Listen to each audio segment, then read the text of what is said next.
Salut, c'est Soraya depuis Kinshasa en République démocratique du Congo. Aujourd'hui, je vais vous parler de mon expérience avec le français. Alors, comme la plupart des Congolais, j'ai appris le français en allant à l'école et bien sûr, il m'arrivait de le parler à la maison. Ma plus grande difficulté dans l'apprentissage de cette langue, ça a été le vocabulaire. Il y avait beaucoup de mots que je ne connaissais pas, alors je me contentais de prendre un article en français et de le mettre devant un mot en lingala. Par exemple, pour dire le féticheur, je disais le nganga. Nganga, c'est féticheur en lingala.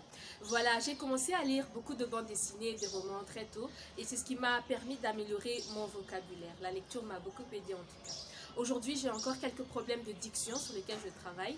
Je confonds parfois les i et les u, comme certains quinois. Voilà, pour tout vous dire, en fait, en RDC, il n'y a pas un accent, mais il y a plusieurs accents quand on parle français. Les accents varient selon les provinces d'origine.